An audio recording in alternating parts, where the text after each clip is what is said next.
నమస్తే, welcome to city 24/7 top debate. నేను సురేష్. ఆ ముగ్గురు దొరికితే మద్యం ముడుపుల డొంక కదిలినట్లే, లిక్కర్ కేసు తీగ తాడేపల్లి ప్యాలెస్కు చేరినట్లే. అందుకే ముగ్గురు 17 రోజుల కిందటే అజ్ఞాతంలోకి వెళ్ళిపోయారు. ఆ ముగ్గురే ధనుంజయ రెడ్డి, కృష్ణమోహన్ రెడ్డి, గోవిందప్ప బాలాజీ. వీరిలో ఒక్కరు దొరికినా చాలు సిట్ అడుగులు బిగ్ బాస్ ఇంటి వైపు పడడం ఖాయం. అందుకనే న్యాయస్థానాలు ముందస్తు బెయిల్ ఇవ్వకపోయినా సరే, అరెస్టు నుంచి రక్షణ కల్పించకపోయినా సరే కావాలనే పరారీలో ఉన్నారని పబ్లిక్ టాక్. ఇంతకీ వారే పారిపోయారా, లేదంటే సూత్రధారులే ముగ్గురిని దాచేశారు? ముందుగా ఈ అంశంపై డిబేట్లో పార్టిసిపేట్ చేస్తున్నారు తెలుగుదేశం పార్టీ అధికార ప్రతినిధి దామచర్ల శ్రీనివాసరావు గారు. నమస్తే అండి, వెల్కమ్. అలాగే వైసీపీ నుంచి మధుసూదన్ రెడ్డి గారు జాయిన్ అవుతారు కాసేపట్లో. అలాగే కాంగ్రెస్ నుంచి అధికార ప్రతినిధిగా ఉన్నటువంటి షేక్ సైదా గారు జాయిన్ అయ్యారు. నమస్తే, వెల్కమ్ సార్. అలాగే జన చైతన్య వేదిక రాష్ట్ర అధ్యక్షులు లక్ష్మణ్ రెడ్డి గారు కూడా జాయిన్ అయ్యారు. నమస్తే, వెల్కమ్ సార్. శ్రీనివాసరావు గారు, దామచర్ల శ్రీనివాసరావు గారు, నమస్తే అండి. సార్, ఏంటి సార్ ఇది పాడిందే పాటలాగా ఉంది, ఏ కేసు పట్టుకున్నా కానీ. ఫస్ట్ ఏమో వాళ్ళేమో ఎప్పుడైతే వారి పేర్లు వినపడంగానే దాదాపుగా దేశంలో ఉన్నటువంటి అన్ని కోర్టులకి ట్రై చేస్తూ ఉంటారు, ముందస్తు బెయిల్ అని, మధ్యంతర బెయిల్ అని, లేకపోతే ఇంటరిమ్ రిలీఫ్ ఆ రకంగా. ఎక్కడా ప్రొటెక్షన్ దొరకనప్పుడు పోలీసులకు చెక్కకుండా ఇలాగ రోజుల తరబడి అండర్ గ్రౌండ్, లేదంటే కనుక ఈ ముగ్గురు కేసుల్లో అయితే కనుక మరి కింగ్ పిన్స్ వీరే అంటున్నారు కాబట్టి వీరి ద్వారానే చివరికి ఎవరికి చేరాయి ఫండ్స్ అనేది బయటపడే అవకాశం ఉంది. కాబట్టి వీరు అందులోనూ చిన్న చితక వ్యక్తులు కాదు, ఐఏఎస్ క్యాడరు. మరి ధనుంజయ రెడ్డి గారు విశ్రాంత ఐఏఎస్ అంటే అందరూ ఐఏఎస్ డైరెక్ట్గా వచ్చింది అనుకుంటే, ఆయన గంట కన్ఫర్ చేశారంట అప్పట్లో వైఎస్ రాజశేఖర రెడ్డి గారు. ఆయనకి మెచ్చి కన్ఫర్డ్ ఐఏఎస్ అని ఆయనకి ఇచ్చారట. అప్పటి నుంచి కూడా చాలా క్లోజ్ అసోసియేషన్ ఉంది. దానిలో భాగంగా గత వైసీపీ గవర్నమెంట్ హయాంలో ఆయన సీఎంఓకి సెక్రటరీగా పనిచేశారు, కార్యదర్శిగా. అలాగే ఈ కృష్ణమోహన్ రెడ్డి గారు OSD, officer on special duty to the Jaganmohan Reddy గారు, ఎక్స్-సీఎం. ఇకపోతే గోవిందప్ప బాలాజీ ఆల్మోస్ట్ ఆయన లైఫ్ టైం డైరెక్టర్ అట భారతీ సిమెంట్స్లో. మరి ఈ ముగ్గురు కూడా ఏ రకమైనటువంటి అవకాశాలు ఉన్నాయో దాదాపుగా ఎవరికి తెలిసే అవకాశం ఉంది. మరి అలాంటప్పుడు అటువంటి వాళ్ళు తప్పించుకుంటారని మీ పోలీసులకు తెలియదా, సిట్కి తెలియదా? మరి లేదంటే కనుక ఒక అవకాశం ఇచ్చి చూద్దామని చెప్పేసి పారిపోయిన ఎంత దూరం పారిపోతారో మేము వచ్చి పట్టుకుంటామని చెప్పేసి గతంలో మనం చూసాం కదా, ఎక్కడెక్కడో అవకాశం ఇచ్చి పారిపోయారని చెప్పేసి. ఈవెన్ కేసిరెడ్డి, రాజశేఖర రెడ్డి దీంట్లో కింగ్ పిన్గా ఉన్నట్టుగా ఇతను కూడా పారిపోవడానికి సిద్ధపడిన సందర్భంలోనే పట్టుకున్నామని చెప్పడం. అక్కడ దాకా ఎందుకు, ఆ టైం వేస్ట్ ఎందుకు? అలాగే మేము మిమ్మల్ని అడగటం ఎందుకు సార్? ఇప్పుడు వారికి ఎప్పుడైతే మధ్యంతర బెయిల్ దొరికిందా కోర్టుల ద్వారా, ఓకే ఫైన్. లేదంటే కనుక ఇమ్మీడియట్గా వారిని అదుపులోకి తీసుకోవడానికి డ్యాగ కళ్ళతో ఎప్పుడు కూడా పోలీసులు అన్ని విధాలుగా రెడీగా ఉండాలి కదా. ఇప్పుడు వినపడుతుంది, లాస్ట్ 17 days నుంచి వారి ప్రయత్నాల్లో వాళ్ళు హైడౌట్లో ఉండి తలదాచుకుంటూనే, మరోవైపు వారి లాయర్ల ద్వారా, దేశంలోనే ప్రఖ్యాతగన్నటువంటి లాయర్ల ద్వారా కింద నుంచి పై దాకా దాదాపు సుప్రీంకోర్టు దాకా హైకోర్టులో వారి పిటిషన్ ఉండగానే అది లేట్ అవుతుందని చెప్పేసి, ఈ లోపల ఎక్కడ అరెస్టు జరుగుతుందని చెప్పేసి సుప్రీంకోర్టు దాకా వెళితే సుప్రీంకోర్టు కుదరదు, హైకోర్టులో పరిధిలో ఉంది కాబట్టి హైకోర్టులో తేల్చుకోండి, ఆ తర్వాత మా దగ్గర రండి అన్నప్పుడు హైకోర్టు మధ్యంతర బెయిల్ ఇవ్వడానికి నిరాకరించినప్పుడు, మళ్ళీ సుప్రీంకోర్టులో వెరీ నెక్స్ట్ డే వెళ్ళినప్పుడు సుప్రీంకోర్టు కూడా నిరాకరించినప్పుడు వీరి పాత్ర కీలకంగా ఉంది. వీరిని కస్టోడియల్ ఇంట్రాగేషన్ చేస్తే ఏదైతే మనీ ట్రయల్ ఉందో, మరి చెప్తున్నారు మీ ప్రభుత్వం కానీ లేదంటే కనుక పార్లమెంటులో లావు కృష్ణదేవరాయలు గారు చెప్పిన దాని ప్రకారంగా 3,000 కోట్ల పైచీలకేమో దేశాలు దాటాయని చెప్పేసి, మొత్తం ఈ కుంభకోణం వచ్చేసి 18,000 నుంచి 20,000 కోట్ల రూపాయలు అని చెప్పేసి ఇది ప్రాథమికంగా వినపడుతుంది. మరి దాదాపుగా 1,00,000 కోట్ల వ్యాపారం జరిగింది 5 సంవత్సరాల్లో. లెస్ దాన్ 1% డిజిటల్ ట్రాన్సాక్షన్స్ ఉన్నటువంటి దీంట్లో ఇంకా ఎక్కువ స్థాయిలోనే భారీ స్కామ్ ఉందని చెప్తున్న సందర్భంలో వీరి ముగ్గురు కూడా ఆల్రెడీ దేశం విడిచి పారిపోయారంటున్నారు. పోలీసులేమో మేము లుకౌట్ నోటీసులు ఇచ్చామంటున్నారు. మీరు లుకౌట్ నోటీసులు ఇవ్వక ముందే వారు విదేశాలకు పారిపోయారు అనేది వినపడుతుంది. లేదా మీరు పట్టుకొని చూపించాలి. మరి ఆల్రెడీ నోటీసులు ఇస్తా కూర్చున్నారు, రోజుకు ఒక నోటీస్ చొప్పున. నోటీసులు ఎవరికి ఇస్తున్నారు? వారి ఇంటికి వెళ్ళి ఇస్తున్నారు, వారి పిల్లలకి ఇస్తున్నారు, వారి తల్లిదండ్రులకు ఇస్తున్నారు. మరి ఏం సార్ దీన్ని ఎలా చూడాలి? ఆ రకంగా వాళ్ళు పారిపోయేదాకా ఎందుకు అవకాశం ఇస్తున్నారు? ఇది ఈసారే కాదు, ఈ ఒక్క కేసులోనే కాదు, పదే పదే జరుగుతోంది, అనుమానాలకు తావిస్తుంది. గుడ్ ఈవినింగ్ సార్ సురేష్ గారు, అట్లానే మా జనచైతన్య వేదిక గుంటూరు మా లక్ష్మారెడ్డి గారు, మిగిలిన పెద్దల కాంగ్రెస్ పార్టీ నాయకులు అందరికీ, అట్లానే సిటీ న్యూస్ ప్రేక్షకులందరికీ నమస్కారం తెలియజేస్తూ, ఈ రాష్ట్రం మొత్తమే కాదండి దేశం మొత్తం అందరికీ తెలిసిన విషయం. ముఖ్యంగా మా లక్ష్మారెడ్డి గారు దాన్ని అపోజ్ చేస్తూ లక్ష్మారెడ్డి గారు ఒక కమిటీకి చైర్మన్గా కూడా చేశారు. మద్యపాన నిషేధ కమిటీకి వైఎస్ఆర్సిపి గవర్నమెంట్లో వైఎస్ఆర్సిపి వాళ్ళు నియమించారు సార్ని. ఆయనకి అది నచ్చక, ఎందుకంటే నిషేధం అని చెబుతున్నారు, వరదలై పారిస్తున్నారు, రకరకాల బ్రాండ్లు పెట్టి జామ్ భూము ఏదో వాడు ఇష్టం వచ్చిన పేర్లు పెట్టి అమ్ముతున్నారు. కాబట్టి నచ్చక లక్ష్మారెడ్డి గారు అందరికీ తెలిసిన విషయం రిజైన్ చేశాడు. సరే, ఇప్పుడు ఉన్నటువంటి విషయంలో మద్య అమ్మకాల్లో అవకతవకలు జరిగినాయి. అవి ఎట్టి పరిస్థితుల్లో అంటే ఏదైతే డిజిటల్ పేమెంట్స్ లేకుండా ఉన్నాయో క్యాష్ ద్వారా, అట్లానే కంపెనీలు అండి, మద్యం తయారు చేసే కంపెనీలు కావచ్చు, డిస్టిలరీస్ నుంచి కూడా రాజా కసిరెడ్డి ఆయన ముఖ్యంగా ముద్దాయి, ఆయన కూడా రిపోర్ట్లో మెన్షన్ చేశారు. ఆయన ద్వారా ఎక్కువ ముడుపులు సేకరించేదను ఈ ముగ్గురికి, ఏదైతే మీరు చెబుతా ఉన్నారో ధనంజయ రెడ్డి గారు కావచ్చు, కృష్ణమోహన్ రెడ్డి గారు కావచ్చు, మరి బాలాజీ గారు, ఈ ముగ్గురు కూడా అత్యంత కీలకమైన పోస్టులో ఉన్నారు వాస్తవంగా. మరి ధనంజయ రెడ్డి గారు A31, ఈయన A32, A33గా రిపోర్ట్లో మెన్షన్ చేయడం జరిగింది. ధనంజయ రెడ్డి గారి గురించి వస్తే ఆయన ప్రెసిడెంట్ స్థాయి నుంచి RDO అయిపోయి కన్ఫర్మ్డ్ IASగా ఇచ్చారు. ఆయన గుంటూరు అంటే ఏపీకి అగ్రికల్చర్ డిపార్ట్మెంట్లో కమిషనర్గా చేశారండి. ఆ తర్వాత విజయనగరం కలెక్టర్గా కూడా టీడీపీ హయాంలో వర్క్ చేసిన ఉంది రికార్డు. సరే, ఎనీహౌ తర్వాత ఆయన్ని మరి ఆ గత ప్రభుత్వం CMOలో ఆయన అడిషనల్ సెక్రటరీ ఉన్నాయండి, సొంత సెక్రటరీ ఉన్నాయండి, జగన్మోహన్ రెడ్డి గారికి అత్యంత ఆప్తులుగా ఉండడం అనేది జరిగింది. ఈ రాష్ట్రం మొత్తం ప్రజలందరికీ తెలుసు. ధనంజయ రెడ్డి గారు ఏం చేస్తే జరిగేది, జగన్మోహన్ రెడ్డి గారిని గెలవాలన్నా చేయాలన్నా ఆయన జరిగేవి. సరే, ఎనీహౌ ఇప్పుడు ఉన్న వాళ్ళల్లో కృష్ణమోహన్ రెడ్డి గారు OSD, ఆయన సంగతి అందరికీ తెలుసు. ఆయన బాలాజీ గారు మీరు చెప్పినట్టుగా భారతీయ కంపెనీలో ఆయన ఫుల్ టైం డైరెక్టర్ అండి. భారతీయ కంపెనీలు అత్యంత అనుకూలంలో పెట్టుకున్నారు.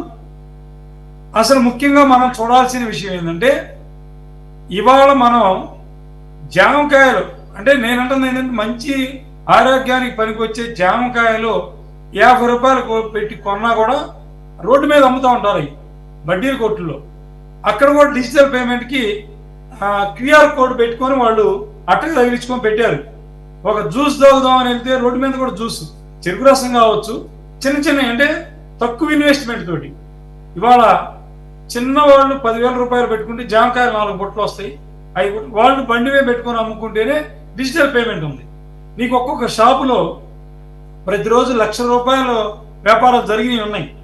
లక్షల వ్యాపారాలు జరిగే దాంట్లో డిజిటల్ లేకుండా క్యాష్ ఇచ్చారంటేనే దానికి అర్థం అవుతుంది.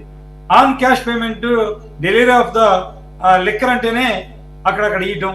అసలు ఎంత స్టాక్ వచ్చింది, ఎంత అమ్ముతున్నారు, ఎంత పోయింది, ఆ రికార్డ్స్ కూడా ఏమి ఉండవు. కాబట్టి 100కి 1000% స్కామ్ జరిగిన మాట వాస్తవం, అనుమానమే లేదు.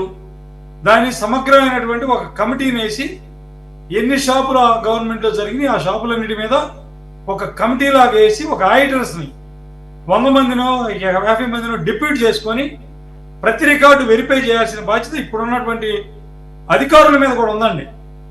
ఎందుకంటే అట్లానే మంత్రి గారు కూడా, ఆ మంత్రి గారు కూడా ఆయన కూడా కొల్లు రవీంద్ర గారు కూడా దాని మీద ఒక దృష్టి పెట్టి గతంలో 5 సంవత్సరాల రికార్డ్స్ తీసుకొని ఏమేమి జరిగినది కూడా వెరిఫై చేయాలి. దీనికి కూడా ప్రైస్ ఫిక్సేషన్ కూడా ఒక కమిటీని వేశారు. విజయవాడలో ఒక కమిటీ ఉంది జరుగుతుంది. కానీ ఈ స్కామ్లో సరే సూత్రధారులు పాత్రధారులు వెళ్ళారన్నారు. వాళ్ళకి ముందే తెలుస్తూ ఉంది ఈ ప్రభుత్వంలో కొంతమంది ఉన్నారు, తప్పకుండా వాళ్ళకి సమాచారం ఇస్తున్నారు. ఎక్కడెక్కడ ఏమంటే 10 రోజుల్లో మీకు నోటీస్ రాబోతుందని ముందే సమాచారం జారేస్తున్నారు. ఆ రంగంలోనే వాళ్ళు 10 రోజులు పోయే ముందే 4 రోజుల ముందే వెళ్ళి హైకోర్టా సుప్రీంకోర్టా ఆ కోర్టులు తలుపులు తట్టి ఇప్పుడు ఒక ఫ్యాషన్ అయిపోయింది.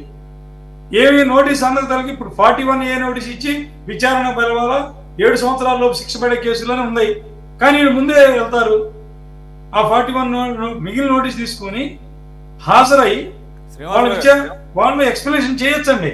శ్రీనివాసరావు గారు ఇప్పుడు వారికి ప్రమేయం ఉందని చెప్పేసి వారు మనసుకు తెలుసు కాబట్టి వారి అంత జాగ్రత్త పడుతున్నప్పుడు మీకు ఇంత లీడ్స్ ఉంది, ఇన్ని నెలలుగా ఎంక్వైరీ జరుగుతోంది, ఒకవైపు సిఐడి ఒకవైపు సిట్ ఎంక్వైరీ చేసింది, మీకు ఖచ్చితంగా తెలుసు. మరి వాళ్ళే అంత జాగ్రత్తగా ఉన్నప్పుడు మీరు ఎంత జాగ్రత్తగా ఉండాలి? మీరు in the sense me party కాదు నేను అనేది, మీ ప్రభుత్వంలో ఉన్నటువంటి ఆధ్వర్యంలో ఉన్నటువంటి సిట్ కానీ సిఐడి కానీ ఇంకెంత అలర్ట్గా ఉండాలి, ఇంకెంత జాగరూకతతో ఉండాలి? అదే సార్, దీంట్లో నేను ఆపేస్తున్నది ఎత్తులు పై ఎత్తులు వేయాలి. వాళ్ళు పై ఎత్తులు వేస్తున్నారు, మనం పై ఎత్తులు వేసి మనకున్న సమాచారాన్ని ఇవ్వకుండా. అదే కదా సార్, ఇప్పుడు ఒక కేసు ఒకటి కాదు రెండు కాదు, ప్రతి కేసులోని ఈ రకంగానే జరుగుతుంది. ఏదో మొత్తానికి అయితే పట్టుకొస్తున్నారు, కానీ ఎవరినో తిట్టారని చెప్పేసి అవేం చిన్న చిత్తగా కేసులని నేను అనట్లేదు. సోషల్ మీడియాలో ఒకళ్ళనొకళ్ళు దుమ్మెత్తి పూసుకున్నారు.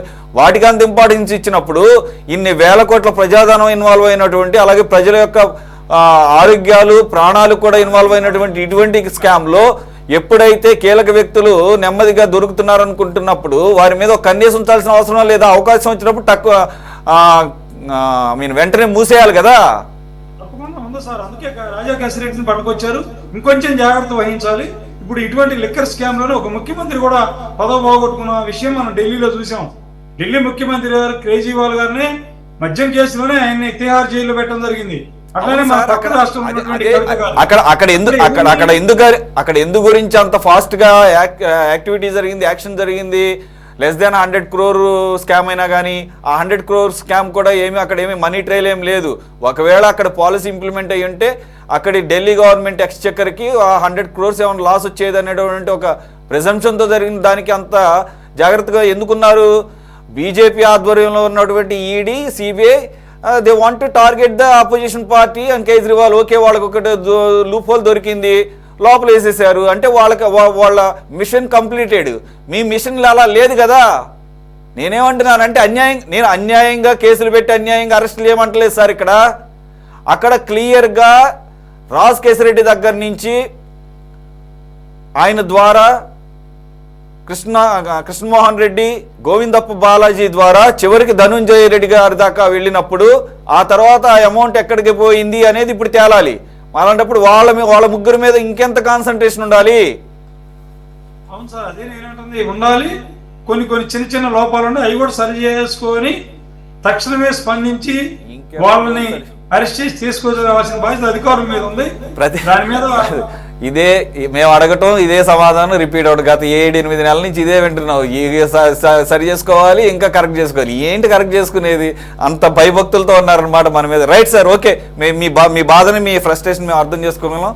రైట్, సైదా గారు, ఏంటిది ఏదో అంటారు చూసారా, కింద పోసుకుంటాం మళ్ళా ఎత్తుకుంటాం లాగానే సరిపోతుంది అనమాట.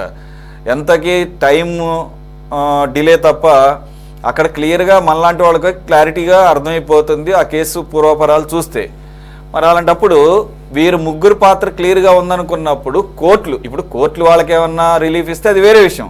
కోర్టులు రిలీఫ్ ఇవ్వక ముందే వాళ్ళు జంప్ అయిపోవడానికి అన్ని ఏర్పాట్లు చేసుకున్నారన్నప్పుడు వాళ్ళు జంప్ అవ్వక ముందే ఒకవేళ ఆ రకమైన ప్రయత్నాలు చేస్తే ఒక కన్నేసి ఉంచాలి కదా. ఏదో డ్రోన్స్ అంటారు, అవి అంటారు, ఇవి అంటారు. కనీసం మనుషులతో కాకపోయినా కనీసం డ్రోన్స్ కన్నా పని అప్ చెప్పాల్సింది కదా. కనీసం మిషన్స్ అన్న పర్ఫెక్ట్ చేస్తాయి కదా. సురేష్ గారు, మీకు ప్యానల్ రెండు పెద్దలు లక్ష్మారెడ్డి గారు, అలాగే తెలుగుదేశం పార్టీ అధికార ప్రతినిధి రామచంద్ర శ్రీనివాసరావు గారు, వైసీపీ నాయకులు మధుసూదన్ రెడ్డి గారు, సిటీ 24/7 వీక్షకులందరూ కూడా నమస్కారం. సురేష్ గారు, ఈరోజు మనం ఈ మద్యం కుంభకోణంలో సూత్రధారులు, పాత్రధారులు అయినటువంటి ఆ ముగ్గురు జాడ గత 17 రోజులుగా కనిపించకపోవడంతో అధికారులు మరి సిట్టు బృందాలు అన్ని చోట్ల మరి 3 రాష్ట్రాల్లో, ఈ పక్కన తెలంగాణ, అలాగే కర్ణాటక, ఇటు చెన్నై అంటే తమిళనాడు రాష్ట్రాల్లో విస్తృతంగా గాలింపు చర్యలు చేపట్టినట్లుగా మనం చూస్తా ఉన్నాం. ఎవరైతే గత ముఖ్యమంత్రి జగన్మోహన్ రెడ్డికి సన్నిహితంగా మెలిగినటువంటి అధికారులు ధనుంజయ రెడ్డి గారు కానివ్వండి, విశ్రాంత ఐఏఎస్ అధికారి, అలాగే ఓఎస్డి కృష్ణమోహన్ రెడ్డి గారు కానివ్వండి, అలాగే భారతీయ సిమెంట్ లో శాశ్వత డైరెక్టర్ అయినటువంటి గోవిందప్ప బాలాజీ కానివ్వండి, వీళ్ళు ముగ్గురు కూడా ఆ రోజు ఈ మద్యం కుంభకోణం ఏదైతే జరిగిందో డిస్టిలరీల ద్వారా పంపినటువంటి మద్యానికి సంబంధించి దాదాపు 3,200 కోట్లు, రూపాయి 2 రూపాయలు కాదు, పేదల రక్తాన్ని పీల్చి వసూలు చేసినటువంటి ఈ సొమ్ముని సాధించినటువంటి ఈ దొంగల్ని అరెస్ట్ చేయడంలో ప్రభుత్వం పూర్తిగా వైఫల్యించిందని చెప్పి కాంగ్రెస్ పార్టీ భావిస్తా ఉంది. ఇందాక మీ కామెంట్ లో చెప్పినట్టుగా, శ్రీనివాసరావు గారి కామెంట్ లో చెప్పినట్టుగా 100 కోట్లకే మరి కేజ్రీవాల్ ని ముఖ్యమంత్రిని తీసుకొచ్చి, లేకపోతే ఆ యొక్క రాష్ట్రానికి సంబంధించినటువంటి డిప్యూటీ సీఎం సిసోడియాని మరి తిహార్ జైల్లో పెట్టినటువంటి పరిస్థితులు మనం చూసాం. కానీ 100 కోట్లు ఎక్కడ, 3,200 కోట్లు ఎక్కడ? అంటే 3,200 కోట్లు మనం అన్సబ్షల్ గా మనం చెప్పుకుంటా ఉన్నాం. నాకు తెలిసి దాదాపు 30,000 కోట్ల పైచిలుకు ఈ యొక్క మరి డిజిటల్ పేమెంట్స్ లేకుండా ఈ యొక్క మద్యాన్ని మరి సరఫరా చేసి అమ్మి ఇష్టానుసారంగా వాళ్ళ బొక్కసం నింపుకున్నటువంటి పరిస్థితి మనం చూస్తా ఉన్నాం. దీని మీద వాళ్ళు లుక్అవుట్ నోటీసులు జారీ చేశాం, వాళ్ళు ఇంకా కనిపించలేదు, వాళ్ళ కోసం ఎదుగుతున్నాం అని చెప్పి మాట్లాడుతూ ఉంటే ఇది ప్రభుత్వ వైఫల్యం. క్లియర్ గా ఇది డబుల్ ఇంజిన్ సర్కార్ ప్రభుత్వ వైఫల్యం. ఇప్పుడు సంవత్సరంగా వస్తా ఉంది, దాని మీద అధిగతి లేదు. వాస్తవంగా ఆ రోజు కేంద్రంలో ఉన్నటువంటి బీజేపీ ప్రభుత్వం ఈడీ ద్వారా ఈ యొక్క స్కామ్ కు సంబంధించి విచారణ జరిపించాల్సి ఉంది. కానీ జగన్మోహన్ రెడ్డి గారు ఆ రోజు మోడీ గారికి అత్యంత సన్నిహితుడు, దత్తపుత్రుడు కాబట్టి అతను ఏం చేసినా ఊరుకున్నటువంటి పరిస్థితి. ఇప్పుడు కూడా అదే జరుగుతూ ఉంది. వీళ్ళేమో సంకలు గుర్తుకుంటా ఉన్నారు, తెలుగుదేశం వాళ్ళు, జనసేన వాళ్ళు, మేం గొప్ప, మోడీ మాకేదో తీసి పెడతాడని. ఆ పరిస్థితి లేదు ఇప్పుడు కూడా, ఇది వాస్తవం. ఎందుకంటే జగన్మోహన్ రెడ్డి దత్తపుత్రుడు, క్లియర్ మోడీ గారికి. అందుకనే గత 5 సంవత్సరాల కాలంలో తన ఇష్టానుసారంగా 3 రాజధానుల పేరుతో నాటకం ఆడినా, ఈ మద్యానికి డిజిటల్ పేమెంట్స్ లేకుండా తన ఇష్టానుసారంగా తన బొక్కసం నింపుకున్నా ఏం మాట్లాడిన పరిస్థితి మనం చూస్తా ఉన్నాం. మరి ఢిల్లీ ముఖ్యమంత్రి కేజ్రీవాల్ అరెస్ట్ చేశాడా లేదా? అర్ధరాత్రి పోయి మరి సిసోడియాని అరెస్ట్ చేసి లోపల పెట్టారా లేదా? ఎంపీలను తీసుకొచ్చి లోపల పెట్టారా లేదా? మరి ఎందుకు ఈ యొక్క ఏపీ సంబంధించినటువంటి ముఖ్యమంత్రి జగన్మోహన్ రెడ్డిని, గత ముఖ్యమంత్రిని మీరు ఎందుకు చేయలేకపోయారు? ఈడీ ద్వారా ఎన్ఫోర్స్మెంట్ ఎందుకు ఉపయోగించలేకపోయారు? మీ ప్రతిపక్ష పార్టీలు ఏవైతే ఉన్నాయో మీరు చూస్తూ ఉన్నారు. హెరాల్డ్ కేసులో రాహుల్ గాంధీకి, మల్లికార్జున ఖార్గేకి, సోనియా గాంధీకి నోటీసులు ఇచ్చినటువంటి పరిస్థితి. మరి ఇక్కడ ఎందుకు చేయలేదు? ఆ పరిస్థితి జరుగుతూ ఉంది కదా. ప్రజాధనాన్ని, ప్రభుత్వ ధనాన్ని వేల కోట్ల రూపాయలు దోపిడీ చేసినటువంటి జగన్మోహన్ రెడ్డికి రెడ్ కార్పెట్ వేసి నీకు సీట్లు తగ్గితే రేపు నీకు కావాలన్నటువంటి దురుద్దేశంతో ఒక పక్కన చంద్రబాబును దువ్వుతూ ఒక పక్కన జగన్ను దువ్వి నువ్వు వచ్చినటువంటి పరిస్థితి లేదు. ఈరోజు చంద్రబాబు అధికారంలోకి వచ్చారు, ఎన్డీఏ కూటమి రాష్ట్రంలో మరి సిట్ చేశారు. ఇప్పుడు ఏ ధైర్యంతో వాళ్ళు వెళ్ళారు? అధికారులు 3, 2 అధికారులు, విశ్రాంతి అధికారులు, ఒక director, one of the Bharatiya cements లో డైరెక్టర్ ఒక ఆయన గోవిందప్ప 17 రోజుల నుంచి తిరుగుతున్నారంటే ఇది ప్రభుత్వ అసమర్థత, లేకపోతే పోలీస్ యంత్రాంగం అసమర్థత ఏమనాల? రాజు బ్రతకనైతే గుర్రం 3 కాళ్ళ మీద నడుచుతున్నట్టుగా ఈ ప్రభుత్వ వ్యవహారం కొనసాగుతా ఉంది. ఇంకా వీళ్ళు లుక్అవుట్ నోటీసులు జారీ చేశాం, వాళ్ళని అరెస్ట్ చేస్తున్నాం, వీళ్ళని అరెస్ట్ చేస్తున్నాం మనం చూసాం. ఇది ఒక పెద్ద రాద్ధాంతం కూడా అయింది. ఒక జర్నలిస్ట్, ఒక పత్రికకు సంబంధించినటువంటి అసోసియేటెడ్ ఎడిటర్ తో సంబంధాలు ఉన్న ఈ ముగ్గురికి నిత్యం వీళ్ళు ముగ్గురు కలుస్తూ ఉంటారు, చర్చలు జరుగుతూ ఉంటాయి అనేటువంటి ఒక సమాచారం రావడంతో సిట్ బృందం వాళ్ళ ఇళ్ళకి వెళ్ళి విచారిస్తే, ఏమైనా మీ ఇంటికి మీతో సన్నిహితంగా ఉంటారంట కదా, మీరు వాళ్ళు ఎక్కడైనా ఉన్నారని ఒక సమాచారం ఇవ్వమని చెప్పి ఇస్తే దాన్ని రాద్ధాంతం చేసి ఆ పత్రిక రాష్ట్ర వ్యాప్తంగా అందరినీ కూడగట్టి జర్నలిస్టుల మీద దాడి అని చెప్పి వాళ్ళు మరి వార్తలు ప్రచురించిన పరిస్థితి. జర్నలిస్టు సంఘాలు కూడా మరి వెళ్ళినటువంటి పరిస్థితి. ఇది ఈ విధంగా ఉంది ఈ లోకం పోకడ. ఎందుకంటే సురేష్ గారు నిజంగా ఈ యొక్క కేసులో A31, A32, A33 ఈ ఉన్నటువంటి ఈ 3 ముద్దాయిల్ని ఇప్పుడు కూడా అరెస్ట్ చేయడంలో మేనవేషాలు లెక్కేసినట్టే ఏమనాలా? ఇది ప్రభుత్వ వైఫల్యమే కాదా? మీరు లుక్అవుట్ నోటీసులు జారీ చేశామంటున్నారు, మరి ఎక్కడ పోతారో వాళ్ళు తప్పించుకొని. ఈ రోజు గూగుల్ టేక్అవుట్స్ ఉంది, మనం చూస్తా ఉన్నాం. వివేకానంద హత్య కేసులో ఎవరెవరు గూగుల్ టేక్అవుట్స్ ద్వారా ట్రేస్ అయ్యారు. మీకు సాంకేతిక పరిజ్ఞానం ఉంది. ఇప్పుడు నిందితుల్ని మనం ట్రేస్ చేసే పరిస్థితి ఉంది. CCTV ఫుటేజ్లు ఉన్నాయి, నిఘా వ్యవస్థ ఉంది, ఇంటెలిజెన్సీ ఉంది, సెంట్రల్ ఇంటెలిజెన్స్ ఉంది, స్టేట్ ఇంటెలిజెన్స్ ఉంది. ఎందుకు ఇవన్నీ ఈ ముగ్గురు నిందితుల్ని పట్టుకోవడానికి మరి మీరు ఎందుకు చేస్తా ఉన్నారు? ఒక పక్కన సుప్రీంకోర్టు ఇంటర్మ్ బెయిల్ కి ఒప్పుకోలేదు, హైకోర్టు ఒప్పుకోలేదు. ఎందుకంటే ముగ్గురిని అరెస్ట్ చేస్తే వాస్తవాలు బయటకు వస్తాయి. కింగ్ పిన్ అనేది బయటకు వస్తుంది. దీంట్లో ప్రధాన ముద్దా ఎవరో, ఎవరికి డబ్బులు అందాయో, ఏ అకౌంట్స్కి వెళ్ళాయి అనేది వీళ్ళు ముగ్గురిని విచారిస్తే వాస్తవాలు బయటకు వస్తాయి. అందుకనే ఈ ముగ్గురిని దొరకకుండా చేస్తా ఉన్నారు. నాకు ఒక అనుమానం కూడా వస్తా ఉంది. వివేకానంద రెడ్డి గారి హత్య కేసులో ఏదైతే నిందితులు ఉన్నారో, సాక్షులు ఉన్నారో, హత్య గావించబడ్డారో, వీళ్ళు కూడా అదే పరిస్థితికి అయితే ఈ కేసు కూడా గోవిందా సురేష్ గారు చెప్పలేం. ఎందుకంటే ఇది అనుమానాలు తావిస్తా ఉంది. నేను ఒకటే కోరుతా ఉన్నా, మనిషి ప్రాణాలు విలువైనవి, దయచేసి కేసు అట్టుంచుదాం. వీళ్ళు ముగ్గురిని మీరు దయచేసి నేను ఈ రాష్ట్ర ప్రభుత్వాన్ని కోరుతా ఉన్నా, వీళ్ళు ప్రాణాలతో వీళ్ళని పట్టుకోండి, వీళ్ళని ప్రాణాలతో కోర్టు ముందు హాజరుపరచండి.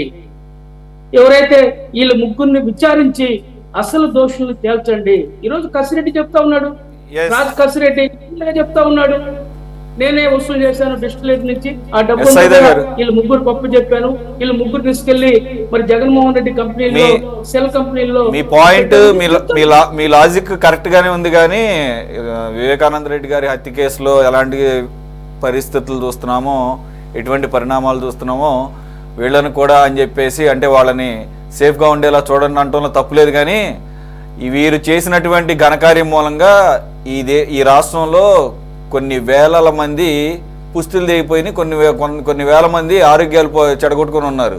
కాబట్టి వీళ్ళ ప్రాణాలకు వచ్చిన నష్టమేం లేదు. మీ కన్సర్న్ అర్థం చేసుకోవచ్చు. కానీ నిన్న కన్సర్న్ మినిస్టర్ కొల్లు రవీంద్ర గారు కూడా నిన్న మాట్లాడుతున్నారు. ఎన్ఫోర్స్మెంట్ డైరెక్టరేట్, మనీ లాండరింగ్ ఒక ఎత్తు అయితే ఆయన కరెక్ట్గానే ఉన్నాడు. కానీ ఆ కరెక్ట్గా ఉన్న పద్ధతి దానిలో భాగంగా ఎంతవరకు మీరు ఆ రకంగా కేసులు పెడుతున్నారు అనేది కూడా ఇంపార్టెంట్. ఒకవైపు ఆయన అన్నారు కదా, ఒకవైపున మనీ ఎంత లాండర్ అయ్యింది, ఎంత కుంభకోణం జరిగింది, ఎవరు లబ్ధిదారులు, ఎవరు దీని మూలంగా ఫైనల్గా లాభం పొందారు అనేది ఒక ఎత్తు అయితే, ఆ స్పూరియస్ లిక్కర్ 5 సంవత్సరాల పాటు ఎప్పుడు చూడనటువంటి బ్రాండ్లని, సొంత బ్రాండ్లని ఇష్టం వచ్చినట్లు తయారు చేశారని అంటున్నప్పుడు, స్వయాన కన్సర్న్ మినిస్టర్ ఉన్న కొల్లి రవీంద్ర గారి ఆ మాట మాట్లాడుతున్నప్పుడు మానవతా కోణంలో కూడా దీన్ని చూడాలి. ఆ యాంగిల్లో కూడా అనుకున్నప్పుడు మరి ఆ యాంగిల్లో కేసులు పెట్టారా లేదా? ఒకవేళ నిజంగా అయితే గనక ఇది కొన్ని వేల మంది ప్రాణాలు హరించబడ్డాయి కాబట్టి ఒక స్టేట్ మర్డర్గా తీసుకోవాలి దీన్ని. అంటే it's a genocide planned by the state for their own benefit అన్నమాట. మరి ప్రభుత్వమే కదా ఆ లిక్కర్ సరఫరా చేసింది, ప్రభుత్వమే కదా ఆ లిక్కర్ పాలసీని రూపొందించింది, ప్రభుత్వమే కదా ప్రభుత్వ దుకాణాల్లో పెట్టి మరీ అమ్మింది. మరి ఆ దుకాణాల్లో పెట్టిన దాని ద్వారానే కదా చాలా మంది మృత్యువాత పడ్డారు, లేకపోతే అనారోగ్యం పాలయ్యారు. మరి అంతమందిని సామూహికంగా చంపడాన్ని ఏమంటారు పరిభాషలో లక్ష్మణ్ రెడ్డి గారు? Is it not call genocide? మారణ హోమమేగా తెలుగులో మాట్లాడాలంటే. మరి ఆ యాంగిల్లో ఈ కూటమి ప్రభుత్వం కేసులు పెట్టిందా? నిన్న కొల్లు రవీంద్ర గారు మాటలతో చెప్పడం కాదు, దానికి రిలేటెడ్ సెక్షన్స్ పెట్టారా లేదా కూడా తేల్చాల్సిన అవసరం ఉంది. సార్ లక్ష్మణ్ రెడ్డి గారు ఎలా చూడాలి? ఓవరాల్గా వీరు నిన్న అటెండ్ కావాలి, సిట్ నోటీసులు ఇచ్చింది నిన్న 10 గంటలకు విజయవాడలో. వాళ్ళు మనం చిన్నపిల్లడిని అడిగినా చెబుతాడు వాళ్ళు అటెండ్ కారని చెప్పేసి. ఎందుకంటే వాళ్ళు తాపత్రయపడిన తీరే అర్థమైంది. ఓన్లీ 30 వరకే, 30 వరకే 30 మంది నిందితులనే ఎఫ్ఐఆర్లో చూపించినప్పుడే వాళ్ళు మా పేర్లు ఆ ఎఫ్ఐఆర్లో మెన్షన్ చేశారని తెలిసింది. కాబట్టి మమ్మల్ని కూడా రేపు నిందితులుగా చేర్చే అవకాశం ఉంది. కాబట్టి మాకు ముందస్తుగా బెయిల్ ఇవ్వండి అని చెప్పేసి, రక్షణ ఇవ్వండి అని చెప్పేసి హైకోర్టు, సుప్రీంకోర్టుల చుట్టూతా తిరుగుతున్నప్పుడే వారి పాత్ర క్లియర్గా అర్థమైంది. వారి పాత్ర అంత క్లియర్గా అర్థమైనప్పుడు వీరు నోటీసులు ఇచ్చినా దానికి హాజరు కారని మనందరికీ తెలుస్తున్నప్పుడు ఈ సోకాల్డ్ సిట్ అధికారులకి, పోలీసులకి, సిఐడి అధికారులకి ఎందుకు తెలియదు? ఒకవేళ ఆ రకంగా ఉన్నప్పుడు ముందు జాగ్రత్త చర్యలుగా ఎందుకు తీసుకోరు వీరు? వాళ్ళ మీద ఒక కన్నేసి నిఘా వేసి ఉంచితే ఎప్పుడైతే వారు అబ్స్కాండ్ అయ్యారో, రాలేదో, అప్పుడు ఇమ్మీడియట్గా వాళ్ళని అదుపులోకి తీసుకోవాల్సిన పరిస్థితి ఉండేది కదా. ఎందుకని ఈ డ్రాగ్ జరుగుతోంది? ఆల్రెడీ టీడీపీ ప్రతినిధి గారు చెప్పినట్లు ఇంకా దాన్ని ఏమంటారు, మోల్స్ అంటారు, లేదా ర్యాట్స్ అంటారు, విత్ ఇన్ ద ఆర్గనైజేషన్లో పనిచేసేవాళ్ళు. అంటే పక్క వాళ్ళకి హెల్ప్ చేస్తూ లేకపోతే సమాచారం ఇస్తూ, మరి అటువంటి వాళ్ళు ఇంకా ఉన్నారా? ఉంటే వాళ్ళు ఇంకా కూడా ఈ రకంగా పనిచేయటాన్ని వీళ్ళ అసమర్థత కాదా, కూటమి ప్రభుత్వ అసమర్థత కాదా? అందరికీ నమస్కారం. నేను ఒక వాస్తవాన్ని మీ అందరి ముందు ఉంచుతున్నాను. ఈ దేశంలో మోడీ, అమిత్ షా అనుమతి లేకుండా ఒక ముఖ్యమైన నేతని అరెస్ట్ చేయటం కానీ, జైలుకి పంపటం కానీ, ఆ కేసును చివరిదాకా తీసుకురావటం కానీ సాధ్యం కాదు. 2019-24 మధ్య జగన్మోహన్ రెడ్డి గారు ముఖ్యమంత్రిగా ఉన్నంత కాలం ఈ మద్యం స్కామ్ ఇంత పెద్ద ఎత్తున జరుగుతూ ఉంటే కేంద్ర ప్రభుత్వానికి తెలీదా? డిజిటల్ పేమెంట్ లేకుండా జరుగుతున్న విషయం తెలీదా? డిజిటలీస్ అన్ని వశపరుచుకొని వారే నడుపుతూ తన ఇష్టం వచ్చిన రేట్లు పెంచుతూ విపరీతమైన లాభాలను గడిస్తున్న విషయం మోడీకి, అమిత్ షాకి తెలీదా? తెలుసు, కానీ మాకు మద్దతు ఇస్తున్నారు కాబట్టి మనం చూసి చూడనట్టు ఉండాలి. ఢిల్లీ ప్రభుత్వం, కేజ్రీవాల్ గట్టిగా నిలబడుతున్నాడు, కాబోయే ప్రధానిగా ప్రచారం చేసుకుంటున్నాడు. పక్కన పంజాబ్ గెలిచాడు, ఇంకా ఇతర రాష్ట్రాలు కూడా గెలిచే అవకాశం ఉంది. కాబట్టి అక్కడ 100 కోట్ల స్కామ్ జరిగినా సిసోడియాని అరెస్ట్ చేయటం, తర్వాత కేజ్రీవాల్ని అరెస్ట్ చేయటం, కవితను అరెస్ట్ చేయటం, లేకపోతే మాగొండ శ్రీనివాసరెడ్డిని ఇబ్బంది పెట్టడం, లేక ఇట్లా అనేక మంది మీద, అంటే ఒక 100 కోట్ల స్కామ్ విషయంలో అంత గొప్పగా ప్రయత్నం చేసిన మోడీ, అమిత్ షాలు ఆంధ్రప్రదేశ్లో మద్యం విషయంలో ఇంత పెద్ద ఎత్తున ఘోరాలు జరుగుతూ ఉంటే చూసి చూడనట్టున్నారు. ఈరోజు ఆంధ్రప్రదేశ్లో జగన్మోహన్ రెడ్డి కావాలి, వాళ్ళకి చంద్రబాబు నాయుడు, పవన్ కళ్యాణ్ కావాలి. అందుకని ఇటీవల 400 కోట్లు ఖర్చు పెట్టి పెద్ద బహిరంగ సభ జరిపితే పరస్పరం పొగుడుకున్నారు. కానీ మోడీ ఒక్క మాట 2019 నుంచి 24 మధ్య ఈ రాష్ట్రం ఈ విషయాల్లో ఇంత నష్టపోయింది, వీటి మీద చర్యలు తీసుకోవాలని ఒక మాట చెప్పలేదు. చెప్పకపోగా ఈ రాష్ట్రంలో ఎలక్ట్రిసిటీ విషయంలో విపరీతమైన దోపిడీ చేసిన అదానిని కానీ, లేక సిద్ధి సాయి ఎలక్ట్రికల్స్ విశ్వేశ్వరరెడ్డి మీద కానీ ఒక కేసు లేదు. లేకపోగా వారిని పక్కన పెట్టుకొని చంద్రబాబు నాయుడు గారు ముందుకెళ్తూ ఉన్నారు.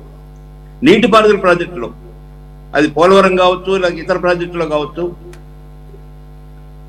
ఎక్కువ కొటేషన్లు వేసి ఎక్కువ డబ్బు తీసుకొని ఎక్కువ దోపిడీకి గురి చేసిన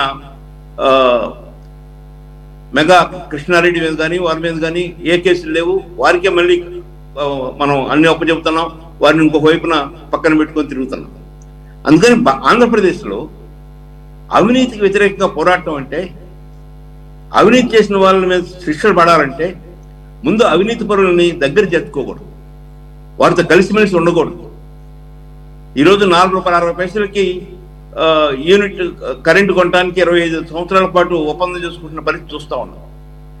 ఇలాంటివి నిరంతరం చేస్తూ మరొక వైపున గత ప్రభుత్వం యొక్క వైఫల్యాలు, గత ప్రభుత్వం యొక్క అవినీతి మీద కేసులు పెట్టి వెంటబడాలంటే పడాలి, తప్పదు, చేయాలి కూడా. కానీ ప్రజలు దీని సంగతి ఏందని అడుగుతున్నారు. గతంలో మద్యం విషయంలో 2 రకాల మోసాలు జరిగినాయి. ఒకటి, ఉన్న డిస్టిలరీస్ అన్నింటినీ రాజకీయ నేతలు తీసుకొని ఎక్కువ ధరకి ప్రభుత్వానికి అమ్మి ఆ అదనపు ఆదాయాన్ని పంచుకోవటం. రెండవది, ఒక బాటిల్ ఉత్పత్తి వ్యయం ₹10 అయితే అమ్మేది ₹200. అంటే ₹190 రకరకాల ట్యాక్సులు, రకరకాల లాభాలు అందులో ఉండుంటాయి. నేరుగా డిస్టిలరీస్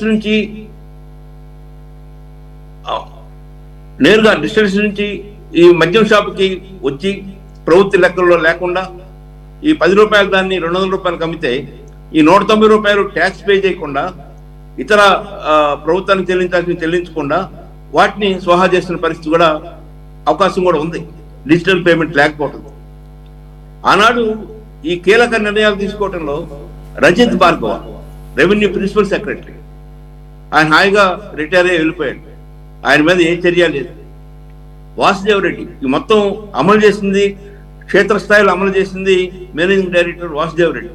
ఆయన బయటికి వెళ్ళి తన ఉద్యోగం తను చేసుకుంటా ఉన్నాడు.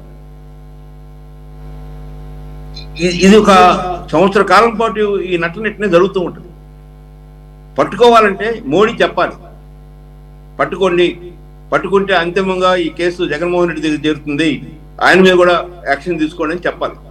ఆయన మోడీ చెప్పడం. ఎందుకంటే ఇక 40% ఓట్లు ఉన్నాయి, 40% ఓట్లు వైకాపా చేతిలో ఉన్నాయి. రేపు భవిష్యత్తులో ఏమవుతుందో తెలియదు. ఆంధ్రప్రదేశ్ లో 100% ఓట్లు మనకు రావాలి. లక్ష్మణరెడ్డి గారు మీరు అన్నట్లు 1% ఓట్లు లేకపోయినా, 1% ఓట్లు లేకపోయినా పార్లమెంట్ లో ఏ చట్టం అమలు చేసినా మొత్తం 100 మంది ఓటు అయ్యారు.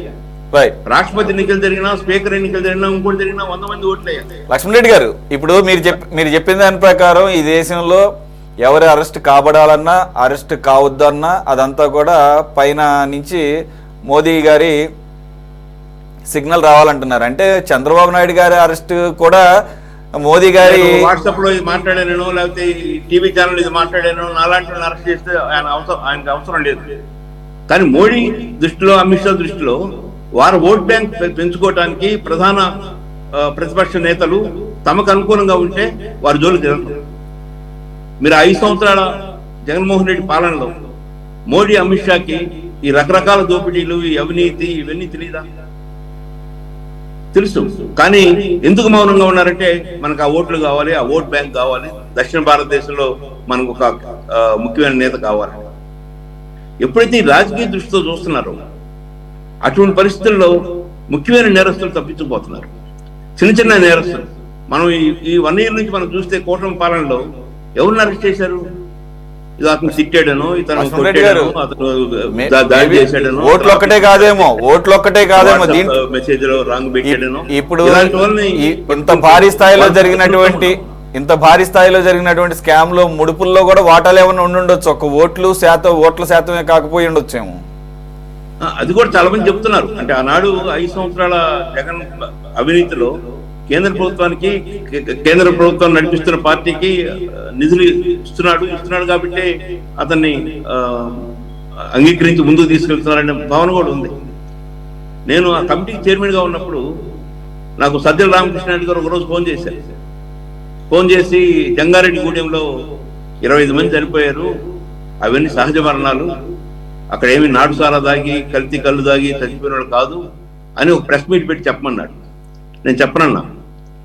అందులో చాలా భాగం నాటు సారా వాళ్ళని చచ్చిపోయారు, ఎక్కడన్నా ఒకరిద్దరు సహజంగా చనిపోయి ఉండొచ్చు, నేను చెప్పనని చెప్పాను.